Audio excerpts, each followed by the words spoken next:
All right, good afternoon. How's everyone doing? Good, great.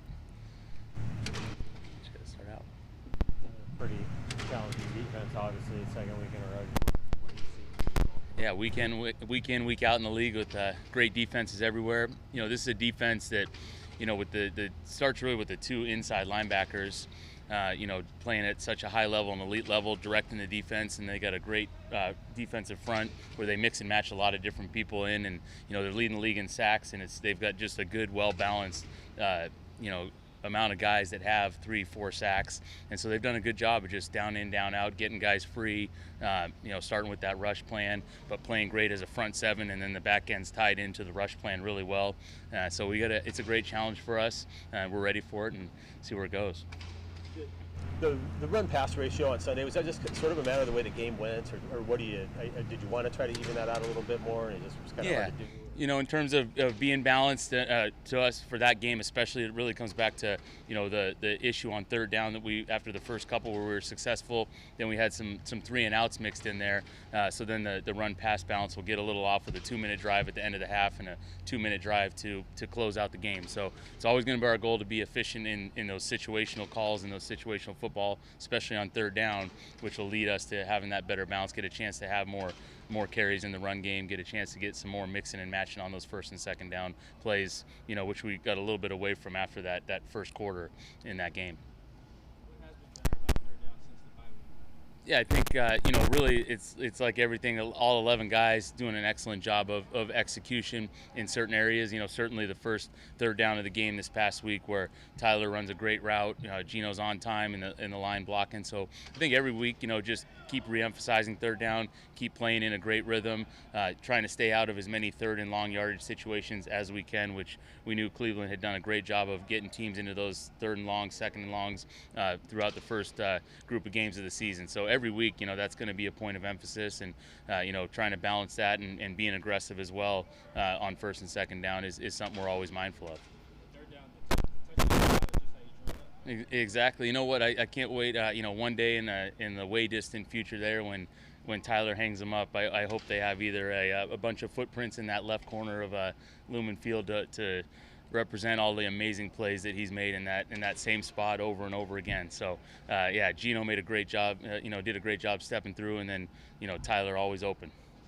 What have you noticed in Gino's play when running games go? Yeah, I think for him and for our offense in general, when the running game's going, you feel like you can get the defense to have to really honor the run or the pass every single down. I think it obviously alleviates the pass game a little bit in terms of the second level of the coverage isn't going to be as impactful on some of the play actions. So whenever we can run the ball efficiently, we know that's going to tie into the rest of our offense and especially help Gino in the throwing game. Baltimore's really good at taking away deep shots down the field. That's been a specialty of Gino. But can you quantify the value of having so many different types of playmakers and receivers down?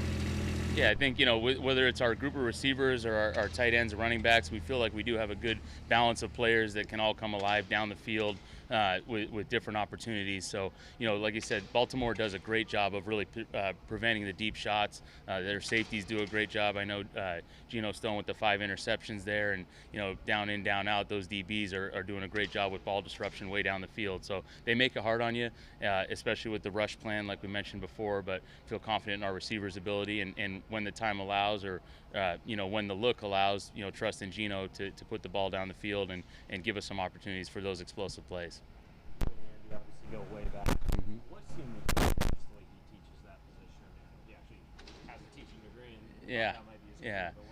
No, I think Andy does a great, just as a teacher in general, because I think that's so much about this game, and especially with the O-line play where, the offensive line has so much time of individual time, whether it's during special teams, whether it's, during some of the pass game stuff we're doing in 7-on-7, and he has a unique ability to keep teaching, constantly for the 2 hours, 2.5 hours, whatever the length of practice is, it's nonstop. And I think, his ability to teach the starters all the way through the practice squad guys the same way. Everyone's getting different information, and everyone can take a little bit of information from a tip maybe to another player that they can use for their game. So Andy's done a great job with that, and being a teacher first at that position, I think, is paramount. How did Jason Peters' experience show up to you? I thought, first his leadership was awesome, between Jason and Tyler Lockett in the game. I thought both those guys stepped up as leaders, when we hit a little bit of a lull, and I think that was something that enabled us, especially with Jason in that last drive right there, where he's got that confidence, that aura about himself, where he's been in all these situations, good calming presence, but also a good motivational presence for everybody around him. And I think one of the great things of any leader is making yourself and everyone around you better, and that's something that Jason's able to do through his leadership ability, not just through his play. How long can you alternate a tackle if you want to have somebody? Yeah, I think I think every situation is totally different, right? And certain guys, you don't want to rotate guys through, but we've now, fortunately or unfortunately, through all the injuries that we've had to withstand these first several weeks, we have a lot of confidence in all these guys playing down in and down out, and their communication, because they've had to play with a couple different combinations of guys next to them, whether it's Stone or whether it's Jason, whether Jake's in there, all these different guys have been able to practice with each other throughout the course of weeks and feel good about in the game, different than a situation where maybe a guy's going in that hadn't played next to the guard that's next to him or hadn't played, in a certain combination. So it's a little unique for us this year, and feel totally confident that any of those things can still take place and still allow us to execute at a high level in terms of rotating throughout the game. You got Eskridge, I think, had 2 or 3 snaps on Sunday. Can he how can that kind of work out with him, maybe getting a few more with what you've already had kind of with those top 4 guys? Yeah.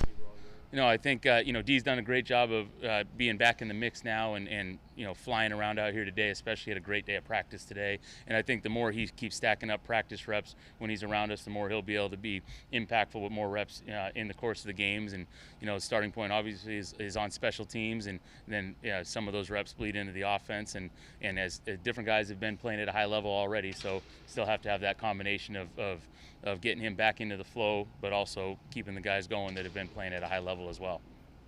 How you drew it up from the last week? Oh yeah, hey, I'll say this with Jake, it's just one of those things. Just knowing that his football sense, his awareness there, just felt great about however this is going to play out, and felt great that they were going to really extend the edge right there, and he was going to find a way to get in the end zone right there. With Lockett, what's his best skill when the play breaks down?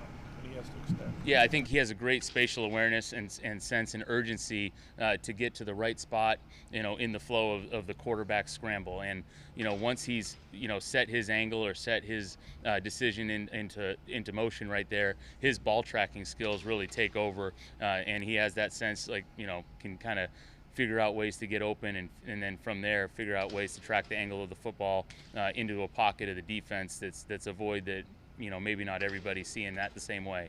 And the other part of it too is he seems to always have that innate ability to find that same window that's through the quarterback's lens right there as well.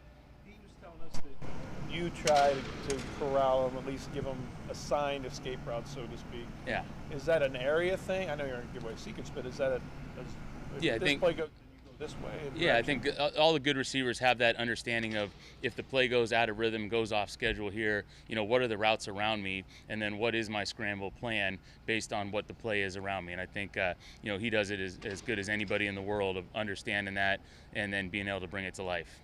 Yeah, obviously had all those years playing with Russell and kind of similar. Is it kind of all the same with Russell and Geno in terms of when the plays break down, or I think they both quarterbacks have done a great job. Obviously Russell for years and years was unbelievable in those off-schedule situations, and I think that obviously built part of Tyler's repertoire and understanding and being on the same page. Same with DK, and then I think Geno's done a great job of learning from that, starting to feel those voids. And so then when he was able to take over as the starter, some of those similar things have come to life, whether it's with the tight ends or with the receivers, but having that understanding and that sense of where the ball should go when the play breaks down.